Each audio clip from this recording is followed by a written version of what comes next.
Pada tanggal 13 Oktober 1972, sebuah pesawat Fairchild FH-227 milik Angkatan Udara Uruguay terbang membawa 45 orang. Sebagian besar penumpangnya adalah anggota tim rugby All Christians Club, beserta keluarga dan teman mereka. Tujuan mereka sederhana, terbang dari Montevideo, Uruguay, menuju Santiago, Chili. Namun, apa yang mereka kira sebagai perjalanan biasa berubah menjadi salah satu tragedi paling terkenal dalam sejarah penerbangan. Pesawat yang mereka tumpangi harus melewati pegunungan Andes, salah satu wilayah paling berbahaya di dunia bagi penerbangan karena cuaca yang tak menentu dan pegunungan yang menjulang tinggi.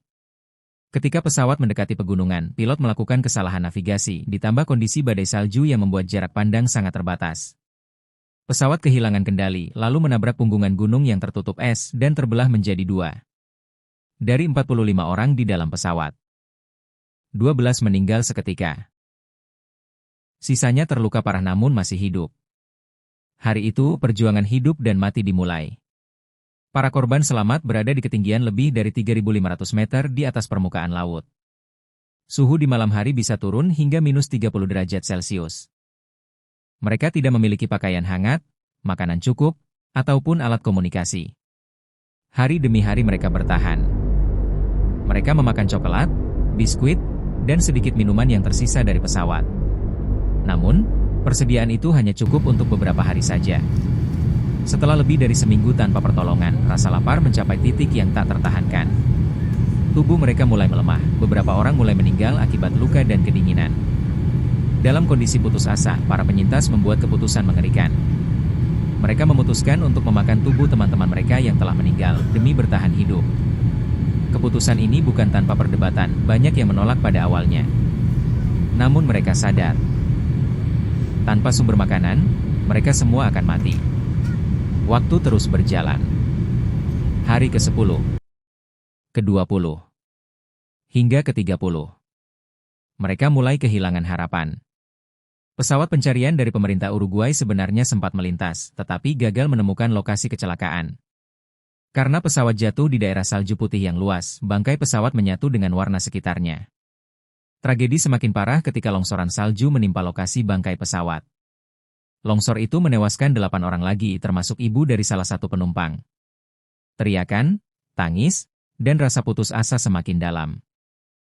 Namun, di tengah keputusasaan, semangat bertahan hidup terus menyala. 2 orang penumpang, Fernando Parrado dan Roberto Canessa, akhirnya memutuskan untuk menempuh perjalanan panjang melintasi pegunungan Andes. Mereka tahu bila tetap tinggal, semua akan mati. Dengan perlengkapan seadanya, tanpa peta, tanpa pakaian khusus pendaki, mereka berjalan kaki selama 10 hari penuh melintasi gunung bersalju.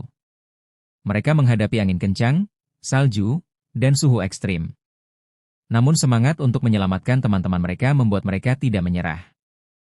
Hingga akhirnya, pada tanggal 20 Desember 1972, tepat 72 hari setelah pesawat jatuh, Parrado dan Canessa bertemu seorang penggembala di lembah Chili.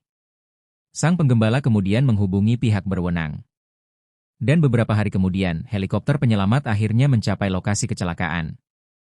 Total 16 orang berhasil diselamatkan dari tragedi mengerikan ini.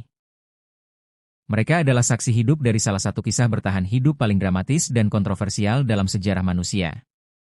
Kisah ini dikenal dengan nama tragedi pesawat Andes. Dunia gempar ketika mendengar bahwa para penyintas harus melakukan kanibalisme untuk tetap hidup. Banyak yang mengecam, namun banyak pula yang memahami bahwa dalam kondisi ekstrim, insting bertahan hidup mengalahkan segalanya. Kisah ini kemudian ditulis dalam buku berjudul Alive, The Story of the Andes Survivors. Dan juga diangkat menjadi film layar lebar berjudul Alive pada tahun 1993. Hingga hari ini, tragedi ini menjadi pelajaran bahwa manusia mampu bertahan hidup dalam kondisi paling mustahil. Bahwa keberanian, pengorbanan, dan tekad bisa menyalakan harapan meski di tengah gelapnya keputusasaan. Dan kisah ini akan selalu diingat, bukan hanya sebagai tragedi tetapi juga sebagai simbol kekuatan jiwa manusia. Cari tahu dunia bekerja. Untuk cari info dan fakta lainnya,